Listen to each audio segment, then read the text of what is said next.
오늘 수요예배 오신 여러분 모두들과 가정에서 예배에 참여하는 우리 모든 진교교회 성도들에게 하나님의 놀라운 평강과 은혜가 가득 부어지는 밤이 되기를 주님의 이름으로 축복합니다. 우리가 신정왕국이 이루어지는 과정에 대한 이야기를 하면서 지난주에는 이제 압살롬 왕이 죽은 것에 대해서 다윗 왕이 슬퍼하면서 내 아들 압살롬아 내가 차라리 죽었으면 좋았겠다는 그런 외침들이 있었죠. 우리가 그 말씀을 통해서 청량할 수 없는 하나님의 사랑에 대한 말씀들을 우리가 들었습니다. 여러분이 잘 아는 것처럼 다윗 왕은 압살롬의 죽음이 바로 자신이 지은 죄 때문이라는 것을 처절하게 깨닫고 통곡의 회개의 눈물을 흘렸지만 사실 이 다윗은 자기 압살롬이 살아서 돌아오기를 원하는 그 마음으로 이 마치 탕자가 돌아오기를 바라는 아버지의 마음을 그 속에서 느낄 수 있었다, 이런 말씀을 드렸고요. 차라리 내가 죽었으면 좋겠다라는 그 마음 속에는 하나님께서 우리의 죄를 대신해서 아들 예수님을 십자가에 죽이신 그 청량할 수 없는 사랑에 대한 하나님의 말씀 우리가 들었습니다. 자, 이제 오늘 본문의 내용은 여러분이 읽으신 그대로 이제 이스라엘 백성들과 유다의 백성들이 이제 슬픔에 빠져 있는 이 다윗 왕을 이제 왕궁으로 모셔드린 일들에 대한 이야기를 할 때에 이 왕이 계속 슬픔에 빠져 있으니까 요압이 그에게 강력한 충고를 하고 있는 그 내용의 말씀을 우리에게 전하면서 슬픔에 빠져 있는 그를 회복시켜 나가는 그 과정을 우리에게 보여주고 있습니다. 사랑하는 성도 여러분, 우리는 마냥 슬픔에 빠져 있을 수는 없습니다. 우리는 회복으로 나아가야 되는데 지금 어떤 면에서 보면 코로나19가 우리 한국 교회에 여러 가지 어려운 문제들을 주고 있지만 우리가 이 코로나에 눌려서 살아갈 수는 없는 거 아니겠습니까? 그러니까 우리가 영적으로 회복되어서 일어나서 떨치고 하나님을 향하여 나아가는 데는 회복의 은총이 필요한데 오늘 읽은 이 성경 본문을 통해서 슬픔을 이겨서 넘어서 회복으로 나아가는 그런 하나님의 뜻을 발견하고 여러분들이 모든 지금 현재 상황 속에서 일어서서 하나님을 향하여 달려가는 믿음들이 다 회복되기를 주님의 이름으로 축복합니다. 자, 오늘 이 성경 본문을 통해서 하나님이 들려주는 첫 번째 메시지를 보겠습니다. 나의 영적인 포지션을 놓치지 말아야 된다. 우리 같이 한번 읽어볼까요? 시작. 나의 영적인 포지션을 놓치지 말아야 한다. 여러분, 슬픔을 넘어서 회복으로 넘어가려면 나의 영적 위치, 나의 영적인 위치를 잘 파악하고 있어야 된다, 이런 뜻입니다. 여러분, 다윗 왕의 영적 포지션이 뭡니까? 한 나라의 왕이죠. 신정왕국의 대리 통치자죠. 그러니까 이 사람은 한 사람의 아버지이기 이전에 그는 온 나라의 백성들의 마음을 다스리고 통치해야 되는 하나님의 사람이었단 말이죠. 근데 이 왕의 영적 포지션, 이거를 놓쳐버린 거예요. 그러면서 그는 한 사람의 아버지의 지위에서 계속해서 압살롬의 죽음에 대해서 슬퍼하니까 이 백성들이 전쟁에서 돌아올 때 이기고 돌아왔는데 왕이 슬퍼하고 있으니까 어떻게 백성들이 기뻐하겠습니까? 그러니까 전체적으로 영적으로 깔아앉아 버린 겁니다. 사랑하는 성도는 여기에 바로 문제가 있다는 것이죠. 오늘 읽어드린 이 성경 본문에 보면 그런 이야기를 하고 있죠. 우리 2절을 한번 보겠습니다. 본문 2절에 보면 이렇게 말하고 있죠. 왕이 그 아들을 위하여 슬퍼한 다음에 그날의 백성들에게 들림에 그날의 승리가 모든 백성에게 뭐가 됐다고요? 슬픔이 되어버렸어요. 승리는 원래 기뻐하는 것인데 오히려 슬퍼하게 됐어요. 그래서 3절에 이어지죠. 우리 다 같이 한번 읽겠습니다. 시작. 그날의 백성들이 싸움에 쫓겨 부끄러워 도망함 같이 가만히 성읍으로 돌아가니라. 여러분, 어떤 면에서 보면 왕을 위하여 죽도록 충성했던 신하들 아닙니까? 그 전쟁터에 나와서 생명을 걸고 싸웠고 마침내 이기고 돌아왔는데 왕이 자기의 영적 포지션을 잃어버리고 그저 아버지로서 자식의 죽음에 대해서만 슬퍼하고 있으니까 백성들이 이 전쟁이 되게 부끄러웠던 거예요. 그래서 전부 다 마치 담을 뛰어넘어서 들어가는 그런 부끄러움, 정문으로 들어가지 못하고 전부 다 이렇게 설설설설 피해서 들어가는 그런 엄청난 일들이 그 땅 가운데 일어나게 된 거예요. 여러분, 바로 이것이 바로 오늘 이 시대에 우리에게 던지는 분명한 메시지가 있는 것입니다. 사랑하는 성도 여러분, 잠언 29장 11절에 보면 이런 말씀이 있어요. 우리 다 같이 한번 읽겠습니다. 시작. 어리석은 자는 자기의 노를 다 드러내어도 지혜로운 자는 그것을 억제하느니라. 여기 노라는 것은 감정이죠. 감정. 어리석은 자는 자기의 감정을 따라서 자기의 감정을 다 드러내는 거죠. 그런데 지혜로운 사람은 그렇지 하지 않는데 오늘 이 다윗은 보면 어리석은 자가 된 거예요. 자기 안에 있는 감정, 슬픔, 노를 다 드러내버린 거예요. 그러니까 어떻게 되겠습니까? 그 영적 전쟁에서 승리하고 돌아왔던 백성들의 마음이 와장창 무너져 버린 것이죠. 우리도 어떤 이런 동일한 실패와 실수를 우리의 삶 속에 경험할 때가 있습니다. 하나님은 저와 여러분을 영적인 전사로 부른 줄로 믿습니다. 우리의 영적인 포지션은요, 우리는 이 땅에서 하나님 나라를 이루어갈 멋진 하나님의 백성들이라는 거예요. 근데 여러분, 우리는 가끔 원수마귀의 충동을 받아서 감정의 지배를 받게 된다는 사실입니다. 그래서 어떤 경우에 내 자존심과 나의 감정 때문에 교회 안에서 다툼이 일어나기도 하고요. 그러면서 정말 하나님 나라를 이루어가야 되는 교회들이 그 감정 싸움에 전부 다 에너지를 소비해버리고 영적인 그런 모든 기력들을 상실해버리고 마귀로 춤추게 하는 일들이 교회에 많이 있을 수 있다는 거죠. 여러분이 이미도 다 경험해 본 바와 같이 여러분의 신앙생활 속에서 그런 일들이 있을 수 있지 않습니까? 그렇죠? 정말 하나님은 나에게 영광스러운 자리로 불러주셔서 이 영적 전쟁을 치를 수 있도록 하나님의 전사로 불러주셨는데, 그리스도의 좋은 군사로 우리를 불러주셨는데, 우리는 어떤 면에서 한 개인의 슬픔이나 개인의 어떤 인간적인 관계나 개인적으로 이루지 못한 일들이나 뭐 여러 가지 감정적인 이유들로 인해서 하나님의 나라를 이루지 못하고 교회 안에서 분열과 갈등의 씨앗이 되고, 그러면서 교회들이 나누어지고 쪼개지면서 영적인 힘을 잃어버리는 그런 교회들도 많이 있을 수 있잖아요. 사랑하는 성도 여러분, 여러분의 영적인 포지션은 무엇입니까? 지혜로운 사람들은 항상 나의 영적 포지션을 생각하는 거예요. 나의 지혜가 뭔가? 하나님은 나에게 뭘 원하시는가? 하나님은 나를 왜 이곳에 두셨고 하나님은 나로 하여금 무슨 일을 지금 하고 있는가? 이런 것들에 관심을 갖는 거죠. 이런 사람들은 흔들리지가 않는 거예요. 여러분, 가장 대표적인 분이 예수님이십니다. 예수님은 이 땅에 오셔서 단 한 번도 자신의 영적 포지션이 흔들린 적이 없습니다. 원수 마귀가 뭐라 하든지 간에, 세상 사람들이 뭐라 하든지 간에, 유대인들이 뭐라 하든지 간에, 그 당시에 종교 지도자들이 예수님을 향하여 뭐라 하든지 간에 주님은 그들 때문에 한 번도 흔들린 적이 없습니다. 세례 요한조차도 예수님을 보면서 저분이 과연 메시아인가 흔들릴 만큼 그가 연약해졌을 때라도 예수님은 당신의 지위에 대해서 흔들린 적이 없습니다. 그래서 우리가 그 예수님을 신뢰할 수 있는 거예요. 이 예수님이 우리에게 위대한 구원자가 되시고 우리의 도움이 되시고 우리의 의뢰하는 바가 되시고 예수 그리스도의 이름을 부를 때마다 우리의 마음이 든든해지는 이유가 예수님은 영적 포지션에 흔들린 적이 없기 때문입니다. 그래서 히브리서 기자는 이렇게 말하고 있죠. 히브리서 12장 2절 우리 다 같이 읽겠습니다. 시작. 믿음의 주요 또 온전케 하시는 예수를 바라보자. 그는 그 앞에 있는 기쁨을 위하여 십자가를 참으사 부끄러움을 개의치 아니하시더니 하나님의 보좌 우편에 앉으셨느니라. 너무나 유명한 말씀이죠. 그런데 중요한 건 뭡니까? 예수님은 십자가를 딱 바라보고 하나님의 영광 보좌 우편을 바라보고 이 길을 걸어갔는데 우리에게 던지는 도전은 뭡니까? 믿음의 주요 온전케 하신 누구를요? 예수를 바라보자는 거예요. 우리의 영적 포지션이 바로 여기에 있는 거예요. 우리 예수님이 흔들리지 않은 것처럼 저와 여러분도 이 영적 포지션에 흔들리지 않으면 한 개인의 슬픔에 침몰해서 나라 전체를 슬픔으로 빨아들이는 그런 어리석은 일은 하지 않겠다는 거죠. 사랑하는 성도 여러분, 다윗이 지금 잃어버린 것은 바로 자신이 어떤 존재인가 하는 것입니다. 우리도 종종 나의 존재 가치를 잃어버리면요, 우리의 삶이 헷갈리는 거예요. 세상을 더 좋아하게 되는 거예요. 세상을 부러워하게 되는 거예요. 여러분, 우리는 어떤 존재입니까? 우리는 영광스러운 하나님의 자녀인 줄로 믿습니다. 우리는 저 영원한 하나님 나라 천국의 시민권을 가진 위대한 자인 줄로 믿습니다. 이거는요, 아무에게나 주시는 축복이 아니잖아요. 하나님의 자녀가 되고 하늘 시민권을 소유한 것은 세상의 돈으로는 주고 바꿀 수 없는 것 아닙니까? 세상의 최고 가치로운 존재죠. 뿐만 아니라 여러분들은 이 땅에 존재하는 이유가 여러분을 통해서 하나님 나라가 이 땅에 오게 하는 그런 하나님의 도구들이란 말이죠. 그럼 내 영적 포지션은 세상 사람들이 부러워할 만한 그런 너무나 놀라운 포지션인데 우리는 이 귀한 것들을 그냥 별것 아닌 것처럼 여겨버리고 지금 이 세상에는 마치 세상 사람들이 가지고 있는 떡이 훨씬 좋은 것처럼 보이는 그런 신앙의 삶을 살아갈 때가 있다는 것이고요. 세상 사람들의 말 한마디야 그냥 내가 가지고 있는 믿음 자체가 송두리째 흔들려버리는 그런 일들이 있다는 거죠.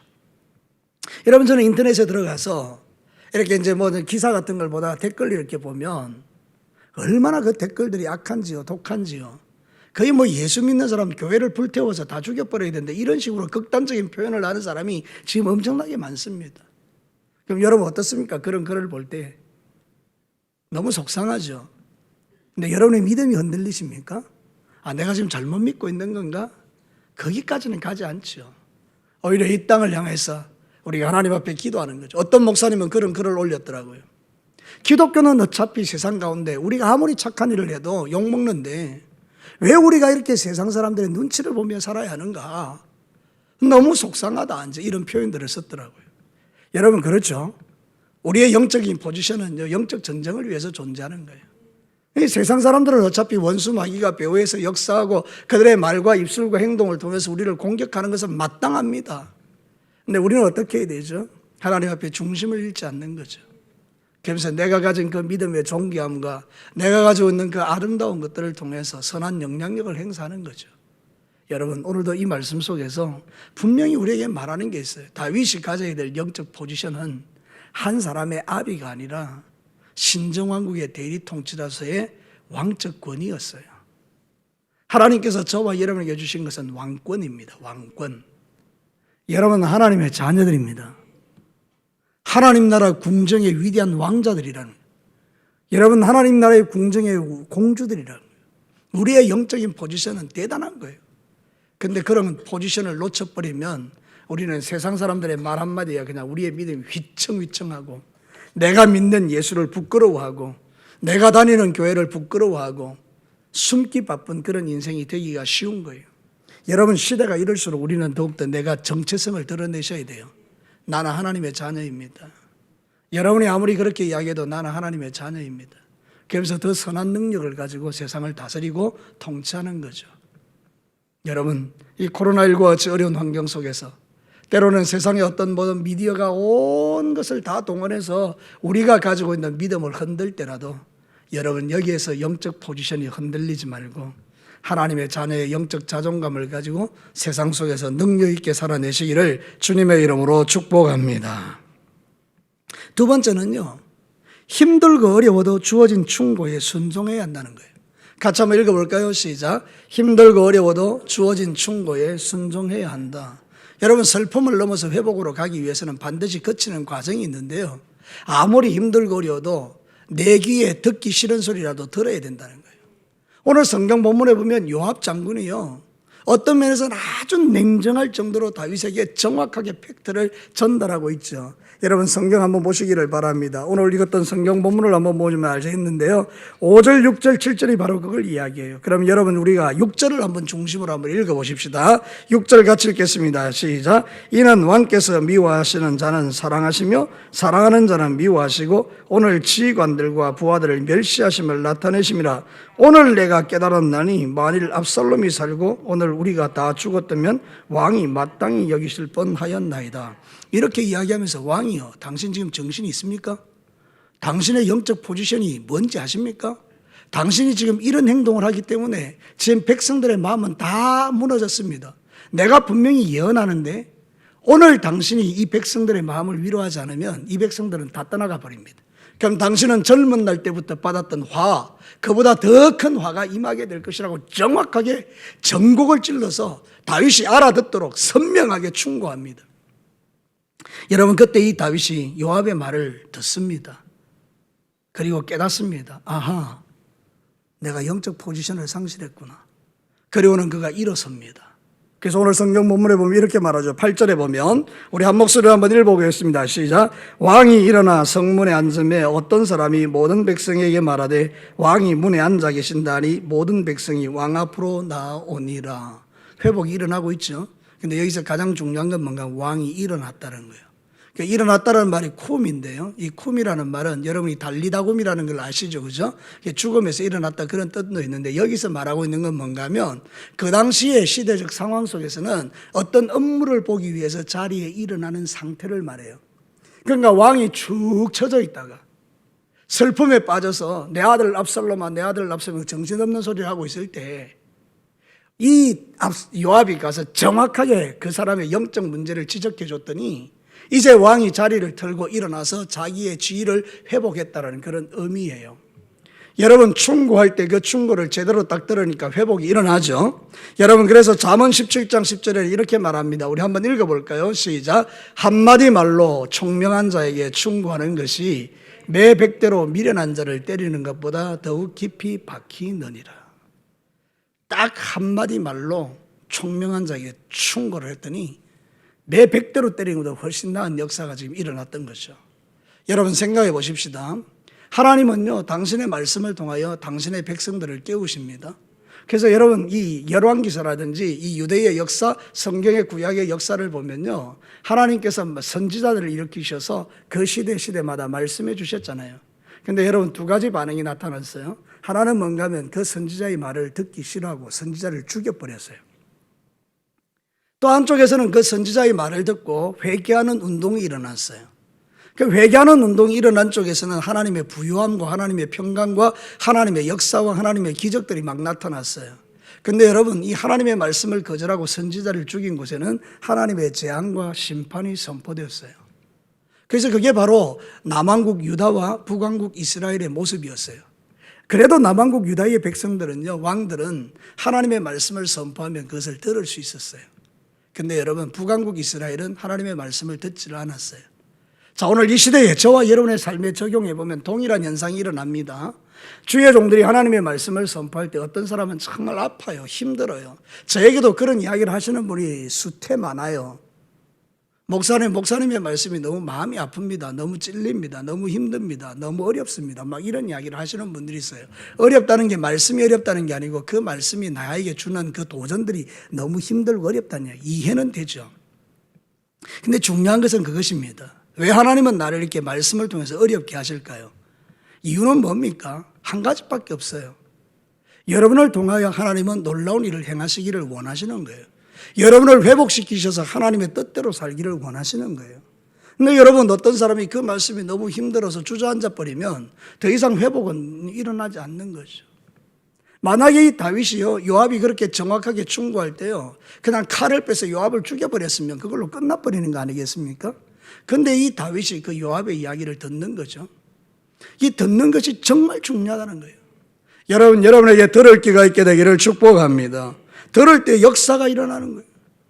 여러분 아픈 사람은요 수술이 필요합니다. 내가 지금 암덩이가 있어요 내 몸에. 근데 병원에 갔더니 의사가 말해 수술해야 된다 이러는 거예요. 아프지만 수술해야 되잖아요.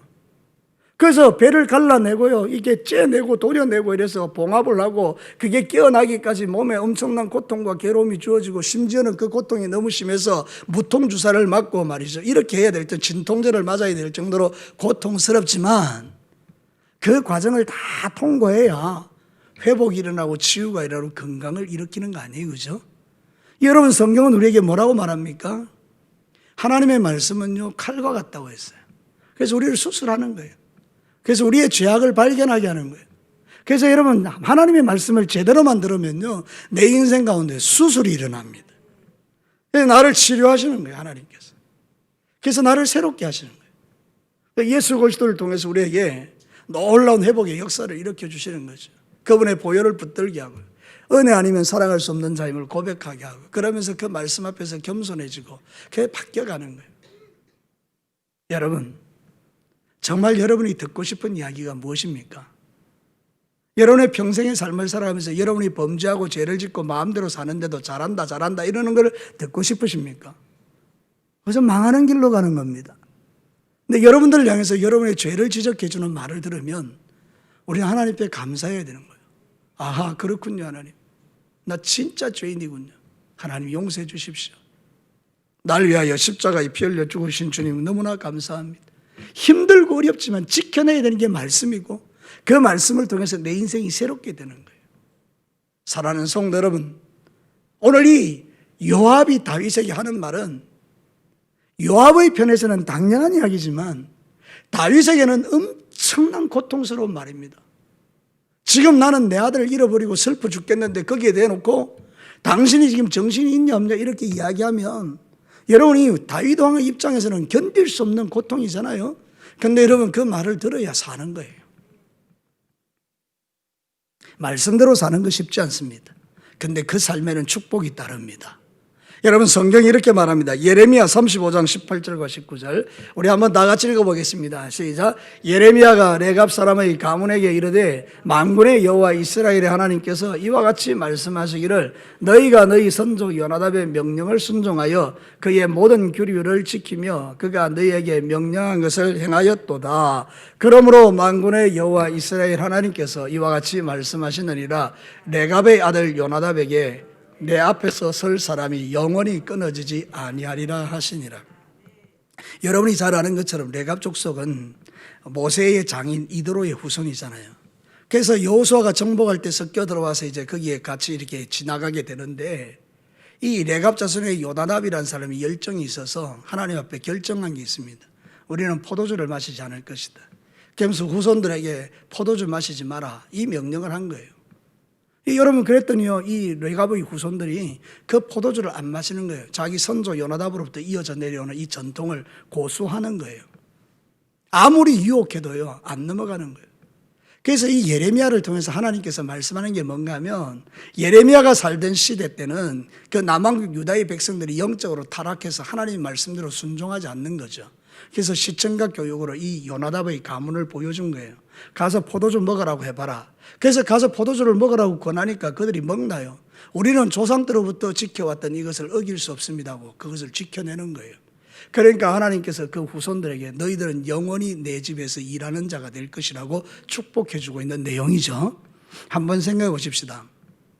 대를 이어서 말씀이 이어지는 게 쉽습니까?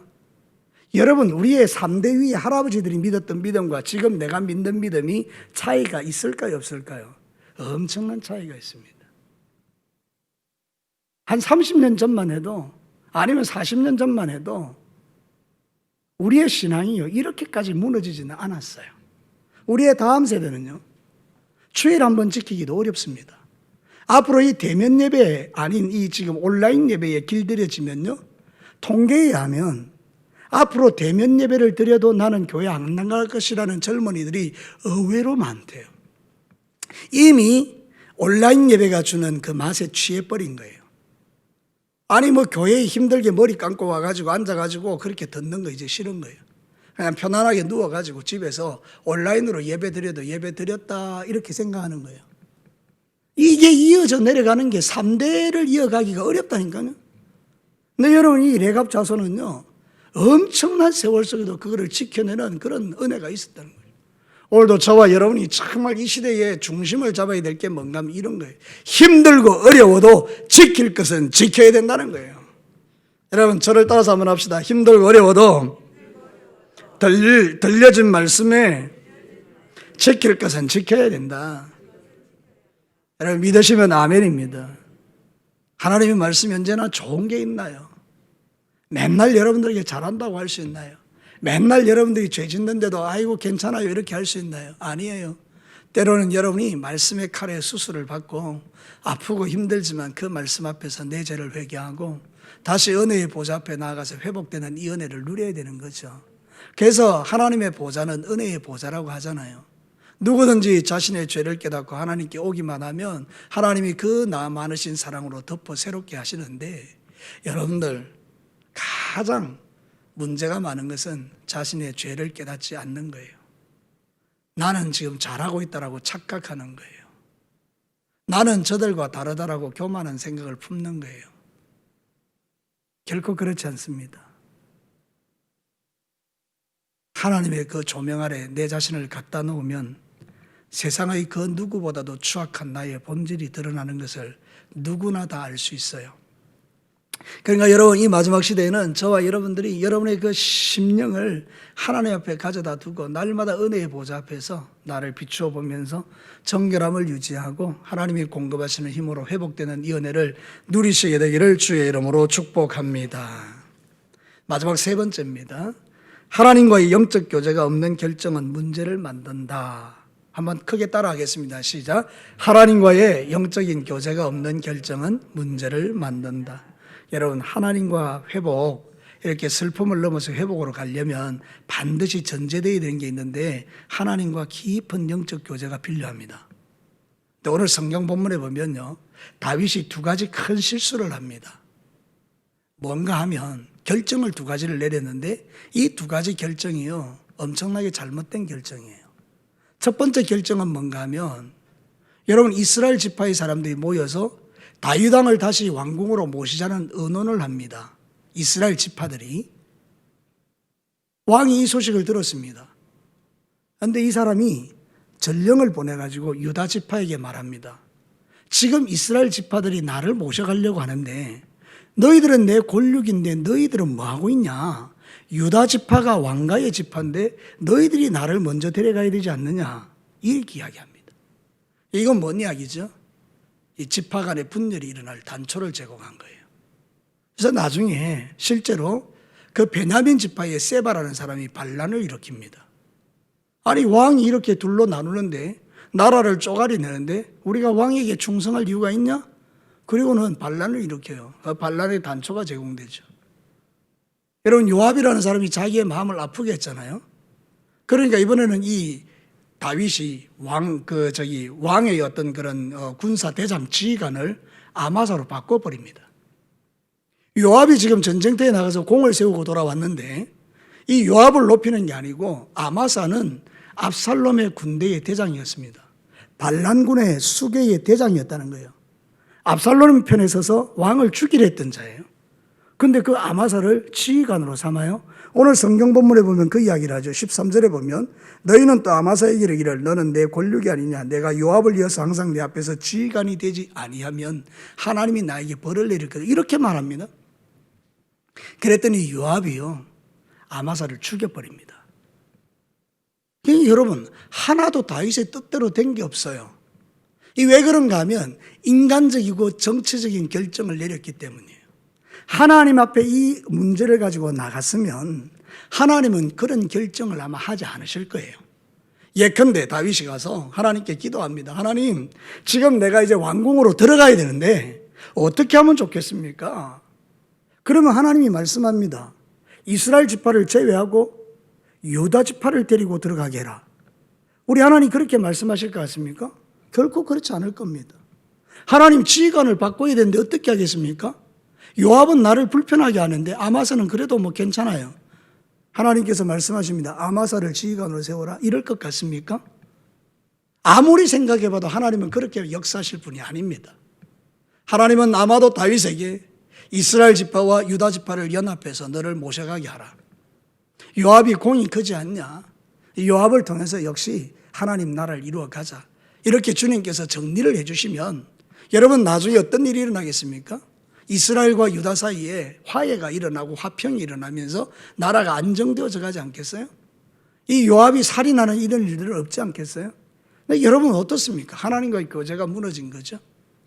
오늘 우리는 이 말씀 속에서 다윗이 이 문제를 안고 하나님께 나가서 자신의 생애를 묻고 기도하고 하나님을 의지하는 이 과정들이 없는 것을 봐요.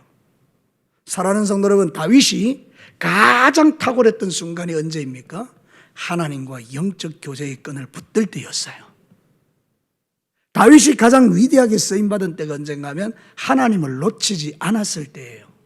그래서 아삽의 시편에 보면 다윗이 했던 그 일들을 가지고 아삽이 시를 짓는데, 여러분 시편 73편 23절 한번 보시겠습니다. 24절 같이 한번 읽어보죠. 시작. 내가 항상 주와 함께하니 주께서 내 오른손을 붙드셨나이다. 주의 교훈으로 나를 인도하시고 후에는 영광으로 나를 영접하시리니 하늘에서는 주 외에 누가 내게 있으리요 땅에서는 주밖에 내게 사모할 리가 없나이다.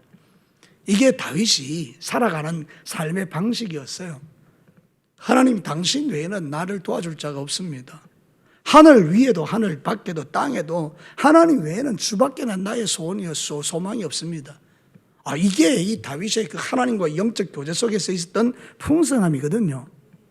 근데 여러분, 여러 과정을 거치면서 그 다윗의 마음속에 있는 이 하나님과 영적인 교제 상실되는 순간 인간적이고 정치적인 판단과 결정에 의존할 수밖에 없었어요.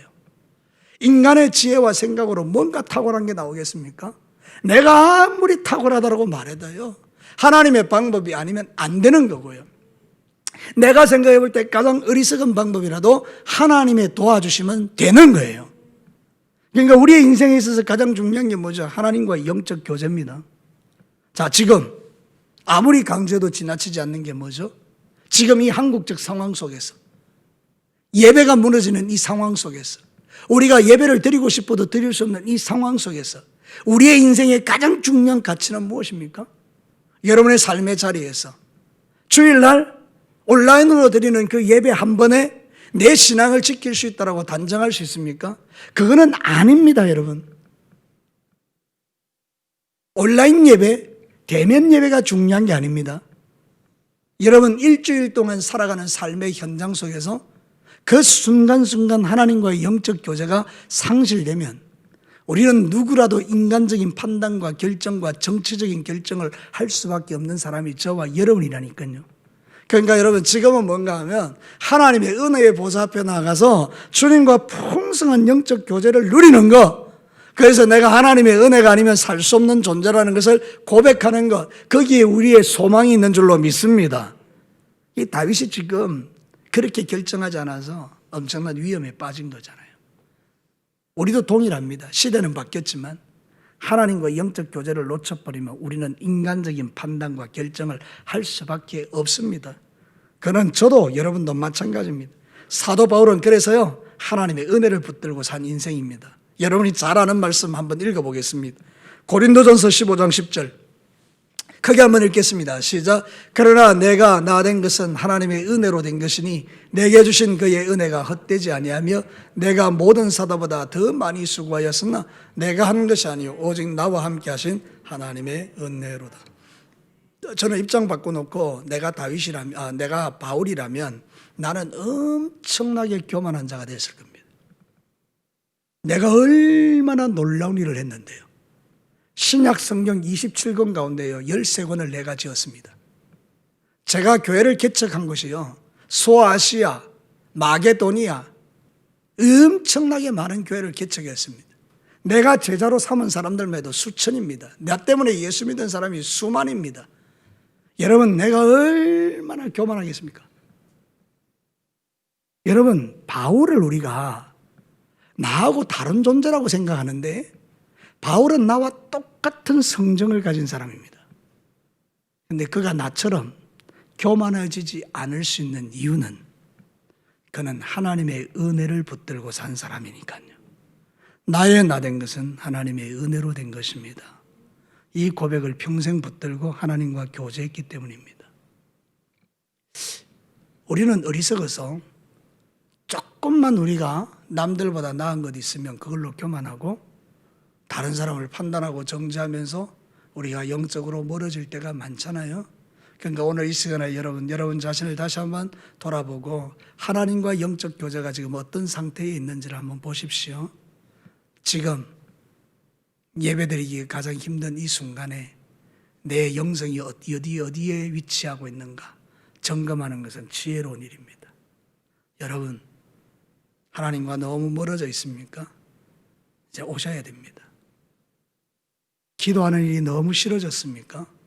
기도의 자리로 힘들어도 오셔야 됩니다. 예배가 너무 이제는 쉬워지셨습니까? 그럼 이제는 여러분 하나님께 마음 드리는 예배로 나오셔야 됩니다. 그래서 우리의 영혼이 풍성해져야 이 시대를 이기며 살 수 있습니다. 다윗은 원래 그런 사람 아닙니다. 다윗은 원래 이렇게 무너진 사람 아닙니다. 오늘 성경 본문에 보니까 그도 어쩔 수 없어요. 하나님과의 관계가 무너지면 그도 어쩔 수 없다는 이야기입니다. 이 말은 우리도 동일하게 하나님과의 관계가 무너지면 어쩔 수 없는 존재라는 고백입니다. 자, 우리 가운데 누가 자신의 믿음을 자신할 수 있습니까? 아, 목사님 나는요 예수님과 함께 죽는 자리에 갈 겁니다. 내 믿음은요 걱정하지 마십시오. 목사님 그거는 목사님의 생각이지 나는 괜찮아요. 그런 분들이 혹시 있으십니까? 여러분은 베드로가 될 가능성이 상당히 높습니다. 나는 다 버려도 나는 절대 주님을 버리지 않습니다. 그리고 3번 부인한 베드로가 될 가능성이 높습니다. 우리는 하나님 앞에 겸손하게 하나님 지금 나는 주의 은혜가 필요합니다. 오늘 이 밤에 우리가 함께 기도할 게 이것입니다. 하나님 나는 지금 은혜가 필요합니다. 하나님 나에게 성령을 부어주십시오. 이 시대를 차고 나갈 수 있는 힘을 주십시오. 말씀을 마치겠습니다. 우리는 슬픔을 넘어서 회복으로 나가야 됩니다. 나의 영적인 포지션이 뭔지를 아셔야 돼요. 우리는 시시한 존재가 아니고 하나님의 자녀고 하늘 시민권을 가진 자고 영적 전쟁을 치르는 여호와의 하나님 나라의 군대의 좋은 군사들이에요. 힘들고 어려워도 주어진 하나님의 말씀에 마음 아파도 순종하며 주 앞에 나아갈 수 있는 그런 믿음의 역사가 저에게 필요합니다. 그뿐만 아니라 우리는 영적인 교제를 통해서 하나님의 주시는 그 뜻을 깨닫고 결정하는 지혜가 우리에게 필요해요. 그래서 은혜 아니면 살아갈 수 없는 자임을 고백하고, 오늘도 이 새벽 이 수요 예배 오신 여러분들과 함께, 또 가정에서 예배드리는 여러분 모두와 함께 이 시대를 앞두고 우리가 같이 한번 기도합시다. 하나님, 정말 하나님 나를 도와주십시오. 하나님 아니면 안 됩니다. 우리가 오늘 이 밤에 기도할 제목이 바로 그것입니다. 우리 다 같이 마음을 모아서 주님 앞에 간절히 한번 기도하겠습니다.